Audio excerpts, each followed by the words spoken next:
చెప్పి మనకు అనుమానం వస్తుందంటంలో సిఐడి లాంటి దర్యాప్తు సంస్థలను కూడా ఏదో సోషల్ మీడియాలో ప్రభుత్వానికి వ్యతిరేకంగా ఏదో పోస్ట్ చేశారను లేకపోతే వ్యతిరేకంగా మాట్లాడారను సో ఇట్లాంటి వాళ్ళ మీద ప్రయోగించిన పరిస్థితులు కూడా మనం చూసాం. అర్ధరాత్రి వెళ్ళిపోయి సో దౌర్జన్యంగా వాళ్ళని లాక్కు రావడము, వాళ్ళ మీద కేసులు పెట్టడం, నిర్బంధించడం ఇట్లాంటివన్నీ కూడా చూసాం కదా.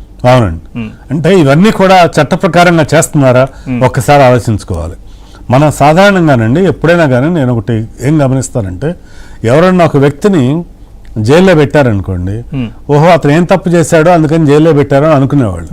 కానీ ఇక్కడ చంద్రబాబు నాయుడు గారిని జైల్లో పెట్టినప్పుడు ప్రజల్లో వచ్చినటువంటి ఒక విప్లవం లాంటిది.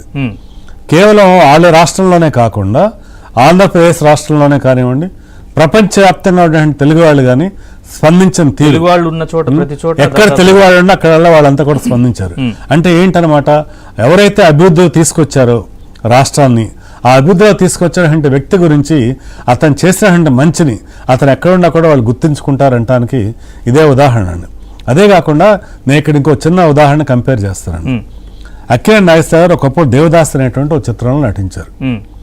ఆ యొక్క చిత్రాన్ని అప్పటి నుంచి ఇప్పుడు కూడా అన్నో తరాల వారు చూసి ఆదరించారు. తర్వాత సూపర్ స్టార్ కృష్ణ గారు, ఆయన కూడా గొప్ప నటులే. కాకపోతే ఆయన దేవదాస్ చిత్రాన్ని నిర్మించినప్పుడు ఆ చిత్రం విడుదలైనప్పుడు దాంతో పాటుగా పాత దేవదాస్ కూడా విడుదలైంది. అక్కినేని అభిమానులు ఎంతో ఆనందించారు. ఎందుకంటే అక్కినేని గారి యొక్క నటనలో ఎంత గొప్ప విషయం, తర్వాత దేవదాస్ లాంటి పాత్రను మరొకళ్ళు ధరించలేరు అనేటువంటిది ఇంకో దేవదాస్ వచ్చిన తర్వాత పూర్తిగా అర్థమైందండి. అలాగే ఇప్పుడు గతంలో తెలుగుదేశం ప్రభుత్వం ఉంది, ఆ తెలుగుదేశం ప్రభుత్వంలో బీజేపీ కూడా ఉంది, కాకపోతే అప్పుడు జనసేన లేదు. ఈ రోజున జనసేన, తెలుగుదేశం, బీజేపీ ముగ్గురు కలిసి వస్తే ఎలా ఉంటుంది అనేటువంటిది మనం అలా కంపారిజన్తో చూసుకున్నప్పుడు ఏమవుతుందంటే అండి, ఈ 5 ఏళ్ల పరిపాలన చూసిన తర్వాత పాత ప్రభుత్వం చాలా బెటర్ అనేది ఓటర్ తెలుసుకునే అవకాశం వచ్చిందని నాకు అర్థం అవుతుందండి. అంటే పాత దేవదాస్ ఎట్లా ఎన్ని సంవత్సరాలు సూపర్ హిట్ అయిందో అలాగే ఇప్పుడు చంద్రబాబు నాయుడు గారి యొక్క పరిపాలన కూడా ఎంతకాలమైనా కూడా అది మనకు మొహం మొత్తదు అని చెప్పి నాకు ఆ కంపారిజన్లో అనిపిస్తుంది ఇప్పుడు. అందుకని చెప్పి ఇప్పుడు ఈ కూటమి కూడా ఇంతటి విజయం రావడానికి అవకాశం ఉంది. అసలు మనం ఇక్కడే ఇంకొక చిన్న పాయింట్ని ముందుకు తీసుకెళ్తే కూటమిని ఎందుకు సపోర్ట్ చేయాలండి మనం ఒక మాట ఆలోచించాం అనుకోండి. ఇవాళ కూటమిలో 3 పార్టీల గురించి ఒకటి మాట్లాడుకుందాం. ముందుగా బీజేపీ విషయానికి వస్తే భారతదేశంలో ఆర్టికల్ 370 రద్దు చేయగలుగుతారు అని చెప్పి ఎవరు కూడా ఊహించినటువంటి విషయం అండి. ఆర్టికల్ 370ని సునాయాసంగా రద్దు చేయగలిగింది మోదీ ప్రభుత్వం. దానికి మనం ప్రతి భారతీయుడు కూడా ఎంతో గర్వించాల్సిన విషయం.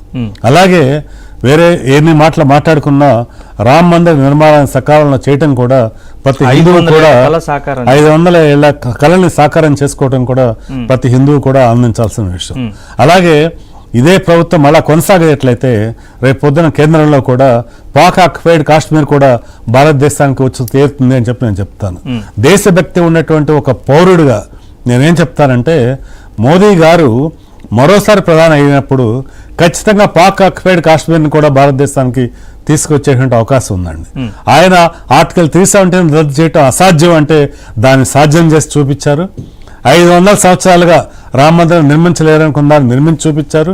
రేపు పొద్దున పాక్ ఆక్యుపైడ్ కాశ్మీర్ని కూడా మళ్ళా మన